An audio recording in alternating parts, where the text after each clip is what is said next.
Hi, Geoff. I hope you can hear me okay. I am once again in the pub. The wife's putting the kids to bed. I'd completely forgotten about tonight's broadcast, as usual. Checked my Twitter, and it was like, oh, David Vance is with Geoff Buys Cars tonight. I thought, that's me. I better get to the pub. Well, Geoff, listen. Thanks so much for coming on and joining Jed and myself tonight. I have to say that Jed, I watch your stuff.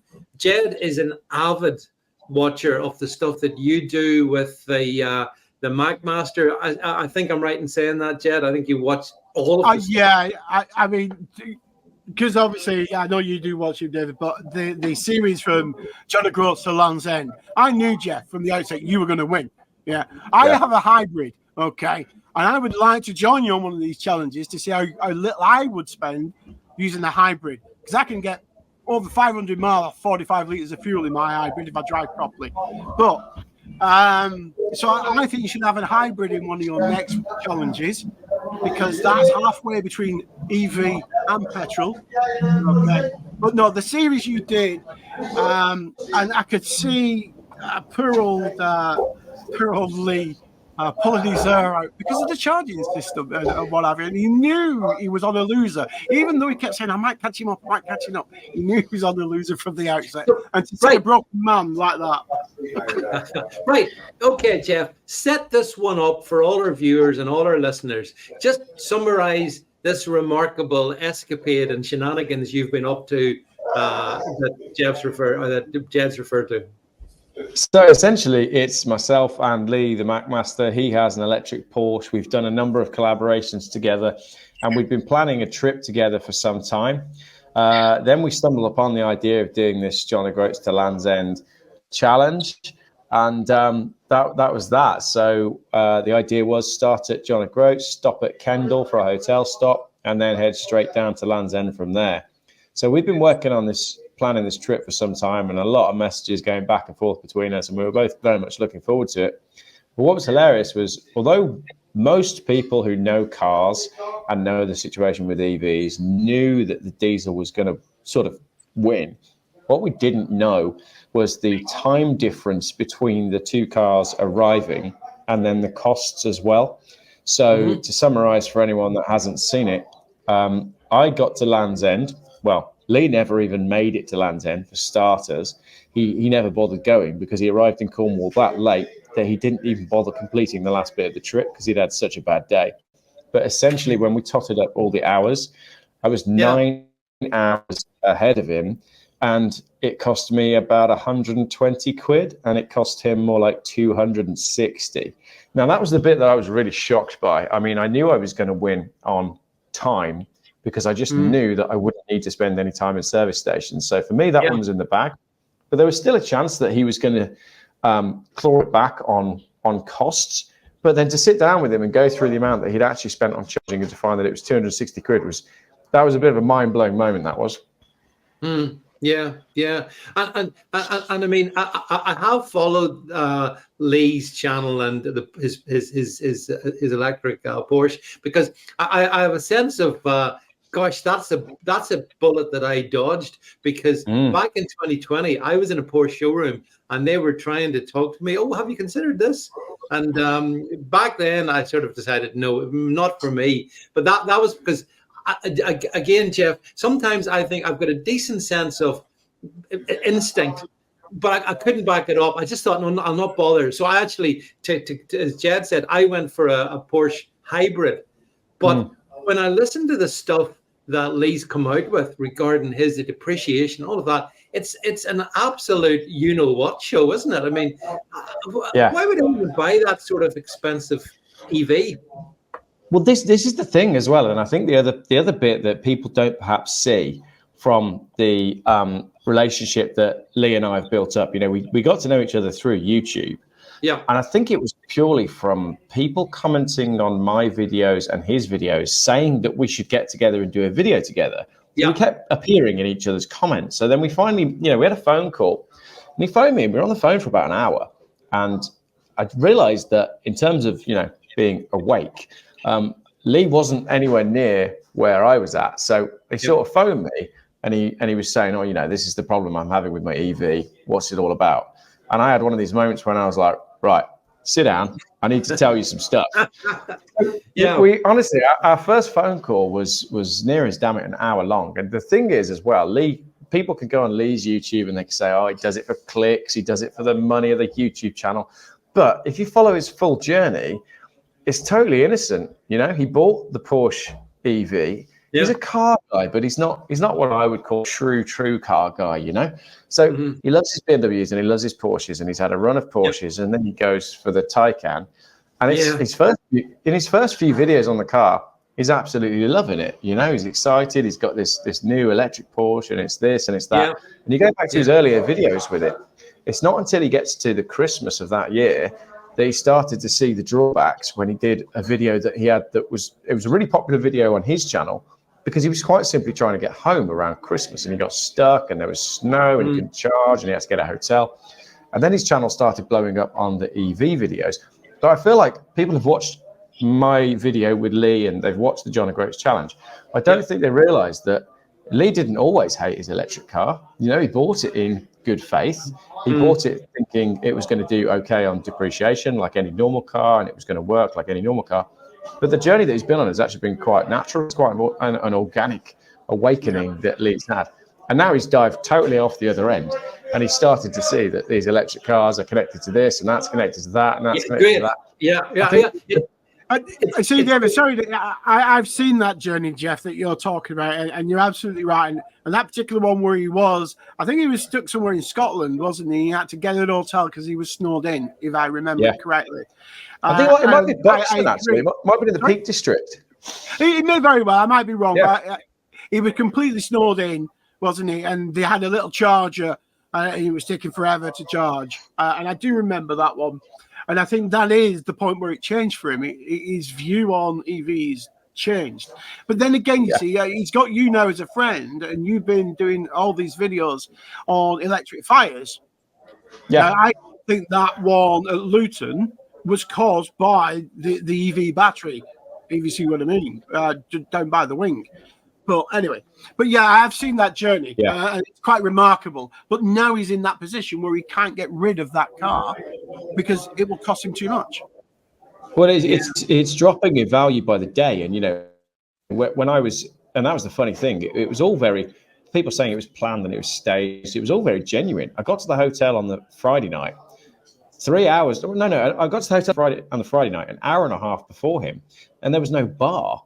So I was like, well, what am I going to do? So I was messing around on my computer, and that's when I put both car values through We Buy Any Car. And that was the first point that it occurred to me. I was like, oh, well, if I'm doing this on the Friday, if I value this car on the Monday as well, then maybe there's a video in that. So that's what we did. But to see that his car had lost £3,000 in a week was just astonishing. And that we sort of discovered almost by accident. And again, like, there's so many bits in that video.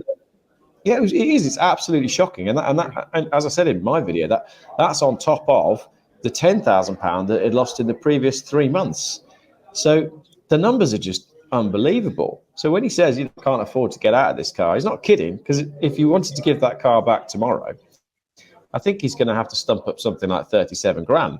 But the other question there is, if the value on his car is now in the low 40s, but a replacement battery on the Taycan is 39, then technically it means his car is only worth a couple of grand because all the value's in the battery.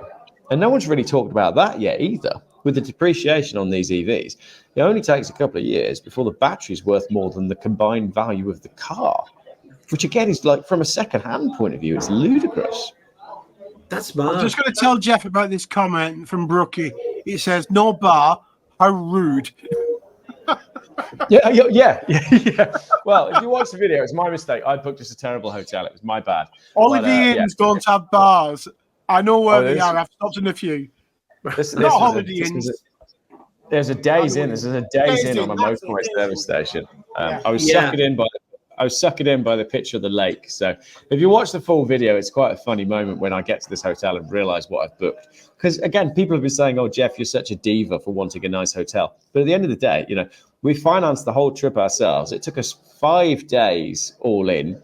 It cost us, I don't know how much in hotels and whatnot. And it was a holiday, Yes, it was work and yes, it was YouTube, but it's just two blokes going on a road trip. So we wanted somewhere nice at the end of each day. So for all the people that were saying, "Oh, you just wanted a bed." Well, we didn't. We wanted a nice bar and a restaurant and a load of beer. Yeah, they're not unreasonable, not unreasonable at all. But it does make you wonder, like when you go through, we look at the experience that Lee's had, and obviously, a Porsche Taycan, that's the top end, probably price wise, of more or less, of EVs. But when you then and the depreciation has been cosmically bad, just incredible. And that's one thing the salesmen don't tell you, Geoff. You're going to buy one of these cars, they'll not tell you, "Oh, by the way, in a year's time, it's going to be worth half the value, by the way. Is that okay?" Do you know? Because on that basis, who would finance such a thing? Who would, in their right mind, want to get into that situation? But then when you go into cars lower down than, say, Porsches, going to sort of middle of the road EVs, do they have the same level of off the cliff depreciation after a couple of years? The short answer is yes, they do. The depreciation on EVs is across the board. So the other thing, you touched there on salesmen not telling people what the depreciation is going to be like. And everyone in my comments is quite happy to say that all new cars depreciate. Yeah, hands in the air, they do, but they don't depreciate at that rate. But the other thing that we're starting to see now is because manufacturers have got effectively a backlog of EVs that they've built and haven't yet sold and can't sell. We're now starting to see some pretty interesting tactics come into play by dealerships to try and shift this stock of EVs that they've got. So I'm now getting in my inbox anecdotes from people who've gone to buy petrol or diesel cars, and at every single touch point with the dealer, the dealer has attempted to cross-sell them to an EV, up to the point where one person emailed me and said, "I went into the manufacturer, I wanted a petrol car, I ordered a petrol car, they tried to get me to buy an EV, went for the test drive, tried to get me to buy an EV, and even the day they then said to him, if you order an EV, you can have it however many weeks before you get your petrol car." His petrol car then eventually arrives, and when they go to sit in the car to do the final handover, the salesman shuts the door and says, "You're going to get an email from the manufacturer. They're going to ask you, if I tried to cross-sell you to an EV, could you please make sure on the form that you say, yes, I tried my very best to sell you an EV, because if you don't, then I won't get my bonus." So the dealers are now incentivizing their salespeople to push people to EVs, and it's gone very phones for you. If you remember how aggressive mobile phone salespeople used to be in the sort of high days of phones for you and mobile phone contracts, all the dodgy salesmen were working selling mobile phones. It seems that those tactics are now being employed. Yeah, and it's going to get worse, isn't it? Because the government's legislated that, what is it, from 2024, was it 26% of new car sales have to be EVs, going up and up and up and up by year. So the problem we have, Geoff, is that Jed, you can come in on this as well. Like, I just see this problem's going to get worse unless the government hits the reverse gear. And do you see the government's reversing from where it's saying we're going to go, Geoff? It's pretty difficult, because obviously we know that the government are trying to follow this net zero bollocks, for want of a better word, and part of that is by pushing the internal combustion engine ban, which we know that they've now pushed back from 2030 to 2035, following the Germans. Yeah, but I don't know what happens next if, quite simply, the electric cars that they're trying to push aren't selling. Because you can't force someone to buy an electric car if they don't want it. I mean, you can do your very best to discourage them from buying an EV, from buying an ICE car. And I've even heard someone said to me yesterday they phoned their dealer. I can't remember which brand it was, and the dealer said, "We're not taking orders for petrol and diesel cars anymore," which must be rubbish. So people are being told all sorts to get moved over to these EVs that nobody wants. What concerns me as well is the Motability scheme in the UK, which is cheaper cars for disabled people. Yeah, most of the cars on that list are electric. So they're being heavily incentivized to people that don't really know if they want an EV. And I saw someone sent me a message earlier today, and it was a picture of an elderly chap at a charger with an electric car. And I took one look at it and I thought, this just seems like the old phones for you tactics. So the poor bloke was apparently at the charger for 40 minutes, just trying to work out how to charge his car. So if that's happening, then people are being missold. And, you know, mis-selling a mobile phone contract is one thing, but mis-selling a £30,000 electric car, which is your transport, that's a whole different kettle of fish. Yeah, I mean, buying a car after buying your house, it's the next biggest financial transaction most people ever make. So yeah, you're dead right. It's a huge sort of amount of money to invest. But if you're investing, you know, again, it comes back to this. I wouldn't. Why would you ever invest in something where the depreciation is so bad that you're going to be after 2 years at any rate? You're on a complete loser. You know, I mean, that's not the way it should be. At the same time, Geoff, is this your experience as well? I'm told that the second-hand value of petrol or diesel cars is actually on the up. So their prices, second-hand value is going up. The value of the here's an image from I raced my EV 543 miles from the tip of Scotland to Cornwall. It was a it was a disaster. Yeah, we made the newspaper. We made the newspaper. So that was big time. Yeah, good one. That was but no, you are right. I mean, that's just the case. If people don't want EVs, then it means the value of petrol and diesel cars will start to climb. I think that the thing is as well with the electric cars, it's very easy for them to publish the results and say, oh, look how many electric cars we sold. But you have to take into account the business incentives for these electric cars.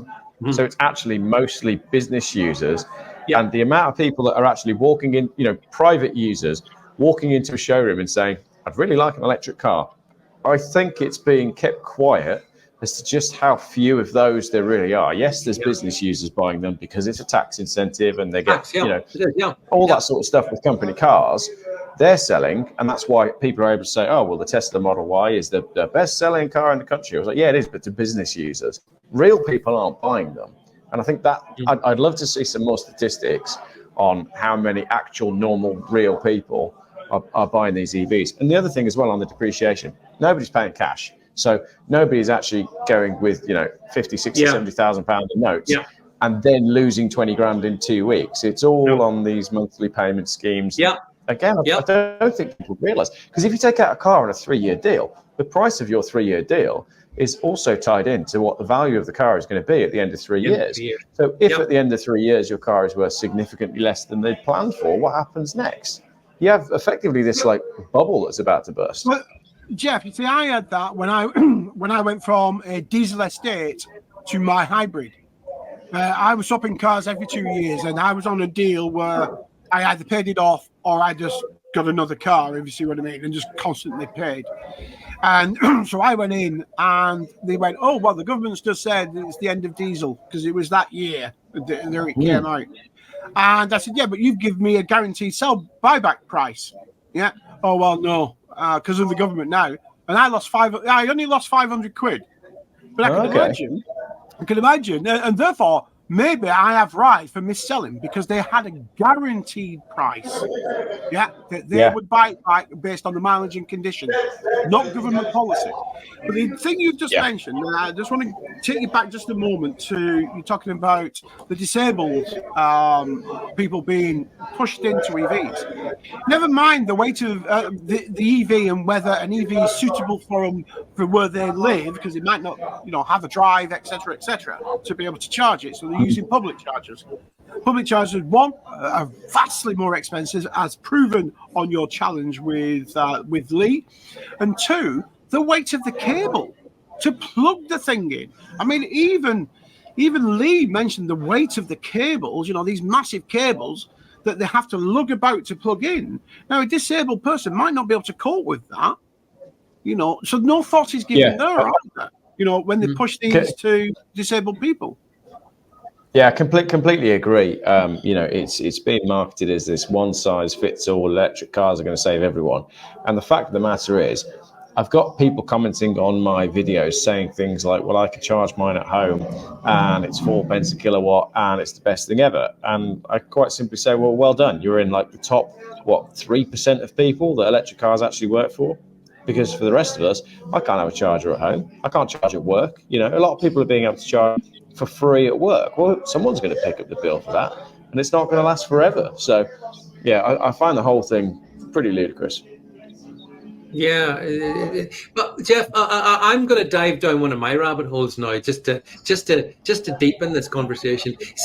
Here's my theory, and you tell me what you think. And Geoff and Jed knows this. I think the plan of EVs is ultimately so we all stop driving. That's what I think the plan of EVs is. They're not sustainable. They won't work financially. The infrastructure is never going to be there. The people behind it all know that. They know that. But they'll still push them. And regardless of Rishi Sunak pushing it back to 2035, by 2030, he's saying, yes, but 80% has to be EVs by 80%. So 80% in 6 years? It's not long. That's huge. Now, he'll be gone, so maybe it doesn't happen. But I think it's, and this is just me being conspiratorial, as is my way.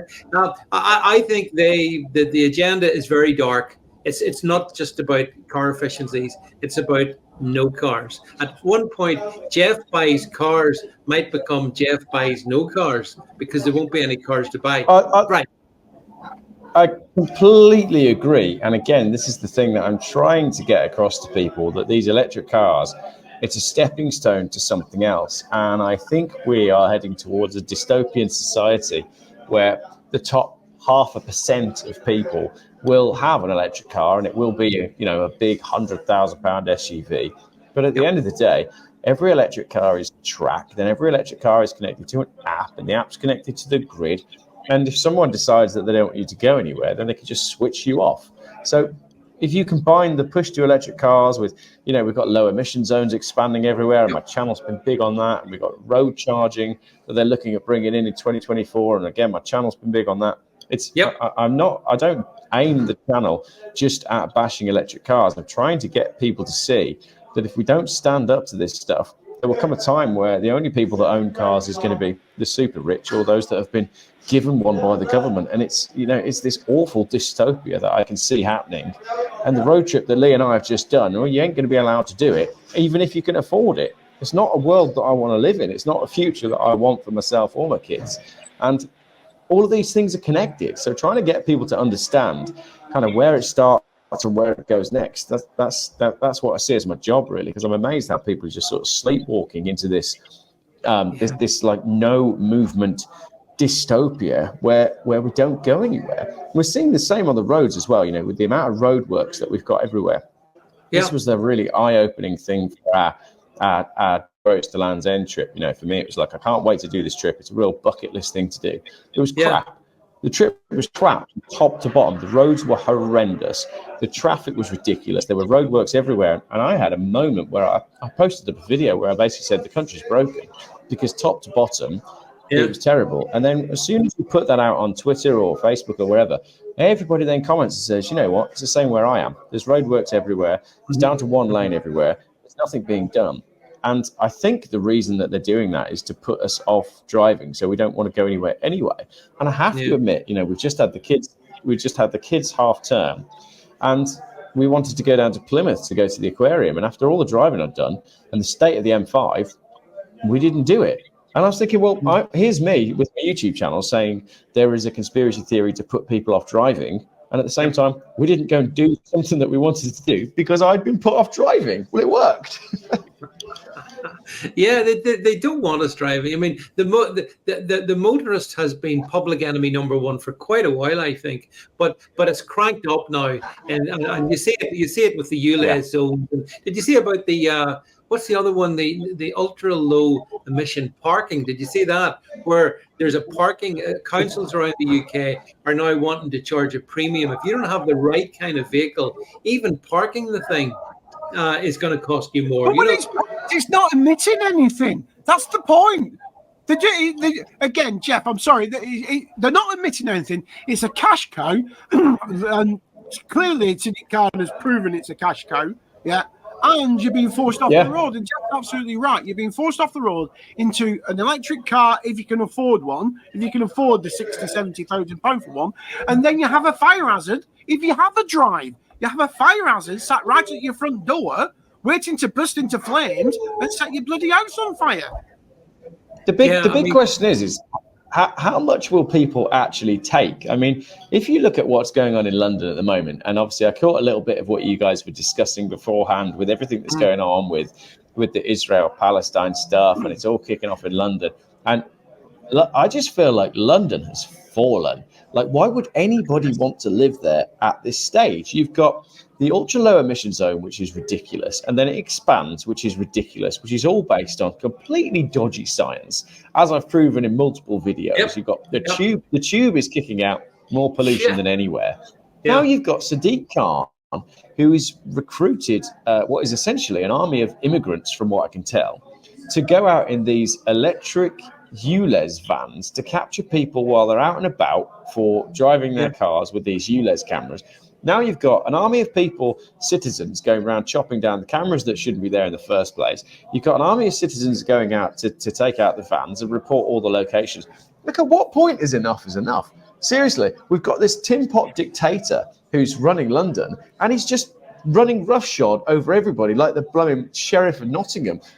I don't know where it ends. I really don't. Well, let me come in this one. I think that's interesting what you've just said, because sometimes kind of revolutions, for want of a better word, happen over not very significant things. I mean, essentially, American Revolution happened over, taxing tea. I'm sure you do it. And when I see the uprising in London, in particular, certainly parts of London anyway, with the Blade Runners and all of that. And I'm not condoning criminality, but I'm just saying, when you push people too far on something, Geoff, as kind of basic as just, charges, card charges, parking charges and stuff, maybe that's the straw that breaks the camel's back. Because I have no doubt, Geoff, that every town in the UK, everywhere will be ultimately following the Sadiq Khan model. That's the template where everyone else is going to have to endure that. Maybe this will be the thing that sparks the fire, where we actually push back and we're saying, as some have done in London, no, we're not. Well, the EV will spark the fire. We know that. Yeah, I think the main thing is that this descent has to continue. If people then get sick of going out and cutting down the cameras, and if they get sick of going out and blocking the ULEZ vans, then we lose, and then it will be everywhere. I feel like the straw that broke the camel's back should have been 6, 12, 18 months ago. It doesn't seem to be happening. People don't seem to be standing up en masse in any great numbers. I'm still seeing posts in the ULEZ groups being like, I need some help to scrap my car because of the ULEZ. I'm like, well, where have you been? Where have you been for the last 18 months? Why are you only now talking about scrapping your car? Did you write to your MP? Did you join the protests? Are you on all the active Facebook groups? Have you been out helping with all these people? There's too many people who are just happy to go along with their lives and tick boxes where they need to tick boxes, and they don't realize the true gravity of like where this goes and how far it goes. And I'm doing my very best with the channel to get people to understand that it starts with ULEZ, and then it's road charging, and then it's pay by the mile, and then it's an app that tracks your every movement, and then it's an electric car that's connected to the grid, and then it's a heat pump at your house, and then it's, I'm sorry, you posted something on Facebook, so we're switching off your heating tonight. Yeah, that's right. Yeah, I can connect those dots, and I can see that we move naturally down this path. But a lot of these people with electric cars are going, oh, this is great. I can charge for 8 pence at home. And I'm like, come on, you idiots. You've got to see where this goes. Yeah, but this was the problem we saw during COVID times as well.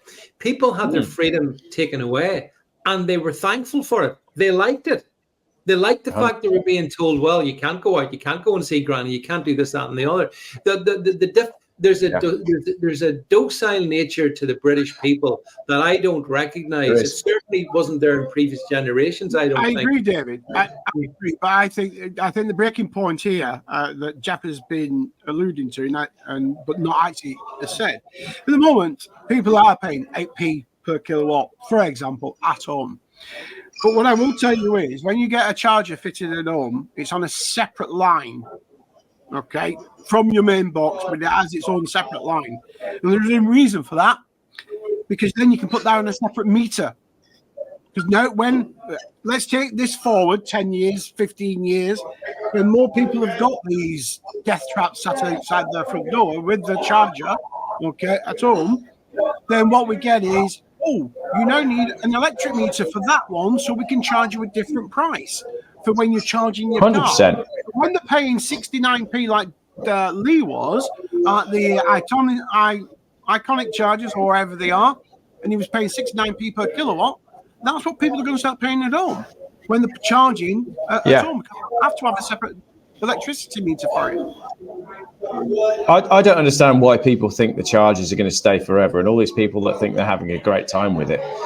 The level of naivety I just find it staggering. But as we saw with COVID, that people are quite happy just to go on with whatever the thing is.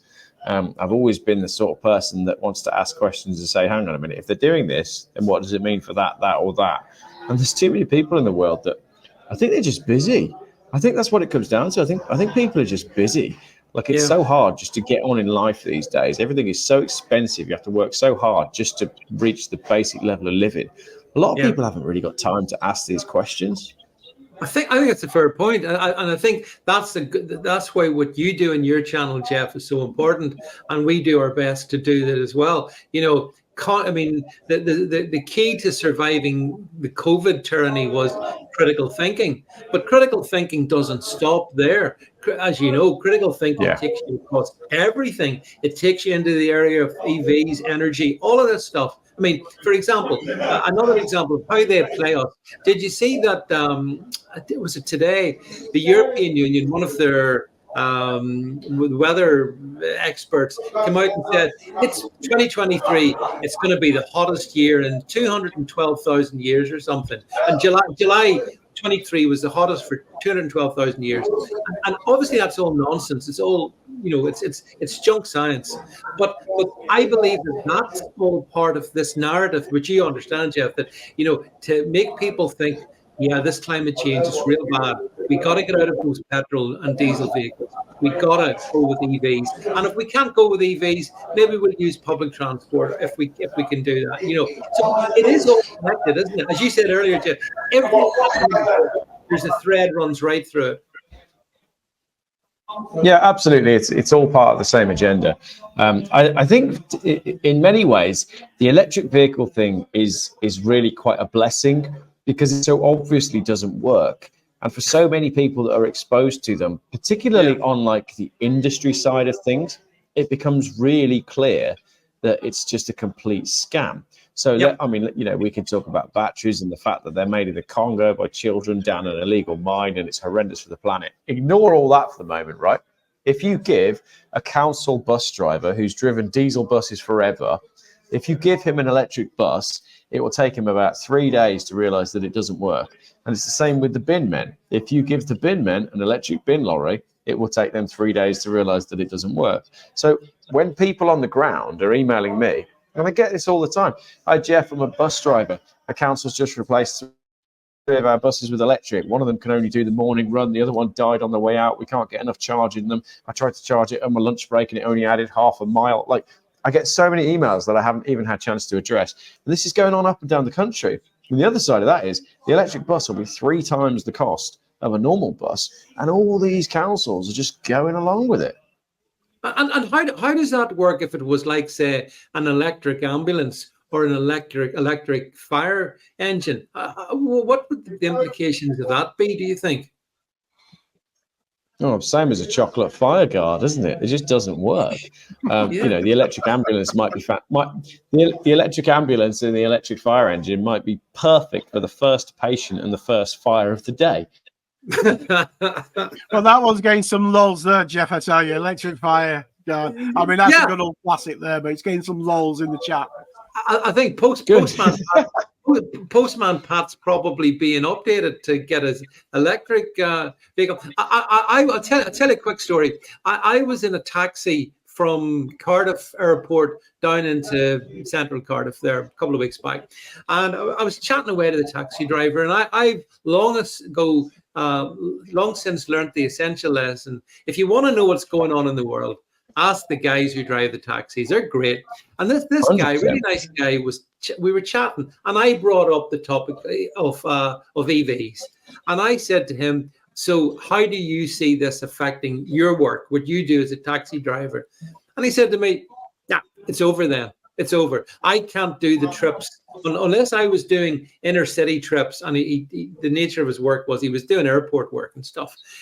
He says, just couldn't do this anymore. It just simply, he says, how would it work? Because I would maybe have to pull in and refuel the car with energy, with electric, and the passenger's sitting there on the meter for half an hour or whatever length of time it takes me to charge it. He says, it's just not going to work. And this is in Wales, by the way. Yeah. As you know, Geoff, they've got everybody pretty much at 20 miles per hour or 50 on the motorway. So there's again, I think sometimes in life, I'm sure you both would agree, you get the most common sense out of just ordinary working people. This ordinary taxi driver was just saying to me, and he didn't know who I was, this just is not going to work. You know, when they bring this in, that's it. I'll have to find something else to do. And I mean, we are seeing this. Yeah. There's a fair few taxi companies and airport transport companies that have been running for ages that are now starting to just close the doors because they can't bother to go along with it. And Lee's got an anecdote. You know, a friend of his is a fairly high-end sort of airport chauffeur in London, and he'd always used sort of long wheelbase, big Audi A8 diesels. But the Transport for London have now said that all your cars have got to be hybrid, but he's got nowhere to plug it in. So he's now having to drive this petrol-powered hybrid that is lugging around 200 kilos worth of battery that he never charges because he doesn't live anywhere where he can plug it in. So now he's getting twice, his fuel bill is twice what it was before. And the government think that this is great for the environment, even though he's using twice as much petrol. It's just ludicrous. But I don't know where it starts. Yeah, I got a Toyota, it charges itself. Yeah, exactly. You know, the Prius is great, but if you're a premium taxi chauffeur service, then you know his clients don't want to be picked up in a Prius. Yeah, that's the thing. They want to be. I wouldn't be picked up in something big and luxurious. Yeah, I'd be a bit pissed off if I ordered an airport limo, and you know, with all due respect, that Toyota rocked up. I'd be expecting at least a Merc or an Audi, or any of the Germans, basically, I suppose. But it's nonetheless. I mean, as you said, Jed, it's the whole thing is disconnected from reality. But the problem is, I think because we're kind of the more awake people, we know why. The ordinary people don't see what's coming their way. I think until it hits them in the face. No, it's like we said earlier on. I think there's just a huge swathe of the population who the things that we think are coming are so far-fetched to them. How could the government possibly do that to us? How could they possibly be that evil? And you're standing there going, hang on a minute, did we live through the same thing in the last 3 years? Have you seen everything that's gone on? You know, you've got all these WhatsApp messages coming out from Boris. And, you know, the likes of you and I and all these people who are more awake, we were sat at the early days of COVID and we were going, hang on a minute, this doesn't seem to quite stack up. And these poor people who think these EVs are a great idea have gone through all of the last 3.5, 4 years going, yep, everything is fine. Everything is making sense. Everything that's coming out of the government is absolutely spot on, and all the actions that they're taking are perfectly reasonable. And we're all going like absolutely stir crazy at the telly, and they're all like, yeah, this is fine. It's like the meme, you know, the meme of the little dog with it's sitting. That's exactly it. And in the background, it's all in flames, and the dog saying, "This is fine." Yeah. It's exactly that. That's half of the UK population, maybe more than that. I don't know. I always felt that, you know, the whole area of motoring and driving, it was one of the last great frontiers where you jump in your car, Geoff, you go wherever you want. You don't have to think about it. You just go, and that's not compatible with the World Economic Forum vision of the future. It doesn't fit in with what they want. That's our problem. Well, you see, the thing is, David, right now, you could go to your bank account, you could withdraw £100 in cash, you could drive your car to a petrol station, you could fill your car with that £100 in cash, and you can go wherever you want. And if you have the right sort of car, if you go on the right sort of roads, no one will know where you are. And they don't want that. That's the last thing that they want. They want to know exactly where you are at all times. And if you're using a digital currency and essentially using digital transport, which is what an electric car is, then you can be completely tracked and therefore you can be stopped. So the fact that we like to spend cash to put old-fashioned fuel in an old-fashioned car makes us domestic terrorists. That's where we're headed to. It's insane. It's insane. Well, it's as well you've done your Land's End to John O Groats and Geoff, whilst that's still allowable, because in times to come that might end up with you going behind bars for having the temerity. Well, I can see that. 10 years' time, Lee and I will repeat the challenge, and we'll have to get permission at various checkpoints, and it'll be mostly on foot or on a skateboard. So that's the future that I see. And I got people commenting on Twitter saying, "Oh, cars won't be doing this in 10 years' time. In 10 years' time, you won't be able to do this." And I'm like, look at what is going on. You have no idea what's coming down the track in the next 10 years. We got going back to your meme of the little dog and everything on fire. That's where we're at the moment. That is genuinely, especially in this country, everything is on fire. I can't think of one thing that is not on fire. NHS, schools, transport, religion, culture, everything is burning. And all these people are going, "Yep, this is fine." Well, they're literally the meme. Of course, the other thing is the fact that everything is in chaos, like you said, Geoff. That's deliberate. That's not accidental. Oh, 100%. Like anyone with any sense realizes there's no such things as coincidences when it comes to these matters, and so that's why it just gets worse and worse and worse. But listen, Geoff, I'm conscious that we've gone past our allocated time here, and I presume you got some of that pint left to complete. Not sure if you have or not. I've still got most of my second Guinness. I'm on a Guinness in honor of you, there, David. Thanks. Yeah, well, Geoff, it is hard to drink and talk simultaneously, as I can confirm, because I've got a coffee beside me here, and Jed's okay because we can't see what he's drinking. But anyway, I drank my beer. You drank your beer. Listen, Geoff, it's absolute pleasure to have you back on the channel. Thanks so much for coming along and visiting the pub on our behalf. Can I ask a quick question? Go on. Yeah, go ahead. Can I just ask a quick question to Geoff? Geoff, what's you and Lee's next challenge? Because I know you've been talking about one. Any idea? Any early tips for us? There's a couple we're talking about doing. We were on about doing North Wales to South Wales, which would involve apparently a lot of roadworks and some 20-mile-an-hour speed limits. And the other one we're talking about doing is the extreme east to the extreme west. Now, that gets interesting as well, because from a charging point of view, gets really difficult when you go out east.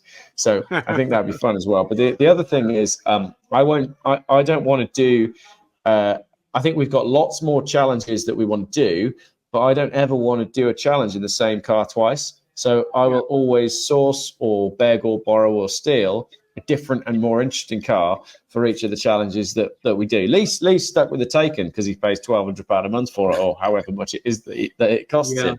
But I've got access to all sorts of vehicles, and I think if we can get to a stage where we're doing a challenge and I'm beating him in like the world's most ridiculously inappropriate car, then that we've got to educate people. Your Reynolds. Yeah, exactly. And if it takes me using my 1969 Renault 10 with a 1.3 litre engine and, no technology at all, and if I can beat him in that, then that hopefully we can wake people up. Yeah, we should say. Yeah. Well, look, as I said, Geoff, absolute pleasure. Make sure, everybody, that you follow Geoff over on his YouTube. Here is his Twitter as well, or his X. So do support him. And also, if we bring up Geoff, can we bring up Lee's Twitter as well, so we can show that to people as well. I will do my best very quickly. Do it very quickly. Well, I'll fill in for you. One of the things, Geoff, I think we all need to do, the more awakened people, we all need to support each other and help amplify our voices in our different areas, So that's why I love having, people like yourself on, so that we can expose you and many more people to you. And here he is, your mate, the Mac Master. It's very interesting. I have to say, Geoff, Jed is a huge fan of both you and Lee. And I got you into that though, because I kept sending you did. the videos of Geoff and Lee saying, "Watch this, it's brilliant." Yeah, you did. That is what's been great though is, sorry, last thing on that. What's been great is, Lee and I have got to know each other's mates, and we've made a couple of videos together. But the comments that we've had on our John O Groats to Land's End trip are, people are saying things like, "I've been looking forward to part 2 more than I look forward to a Top Gear episode. Like, you guys are as good as like Top Gear at their peak." And I'm like, all I've ever wanted to do my whole life is do what Jeremy Clarkson does. So to read comments like that, there couldn't be a bigger compliment. We're just two blokes with a couple of iPhones. So if we can make more of it and people enjoy it, it is, yeah, it is. And again, like people say, just having a laugh together. Exactly. Yeah. Exactly. So if we can do more of that and people enjoy it, then long may it continue. So if I can do it at the same time as waking people up to the future dystopia that's planned for us, but we're having fun at the same time, then you can't ask for much more than that. Yeah, I also think, Geoff, that sometimes to be able to get through to people, a bit of good banter, a bit of good humor, that really helps as well. If you're too scary, you put normies get scared if you go too far, So before you explain to them that they're all going to be in a digital prison in about 6 years, 10 years time, there's ways to get them to the point where they might even think, oh, this might be a problem. So it's all part of the awakening process. Right, we're bringing things to an end. Big thanks to you, Geoff. Thanks, Jed, for all of this, and thanks everyone, wherever you are, for listening. I've got my video usual, David. I'll play it with that, and we'll go with that. Yeah, Jed's got a funny. Yeah, we always play it with the funny because we always like to leave you laughing. So we're going to play it with Jed's video, and I will see you guys all tomorrow night. We're doing the live Podbean as usual, and it's going to be an hour-and-a-half special tomorrow night because the amount of talking we do. We need an hour and a bloody half. So join us tomorrow night on that. And Jed, over to you. And thanks again, Geoff. Bye, everybody.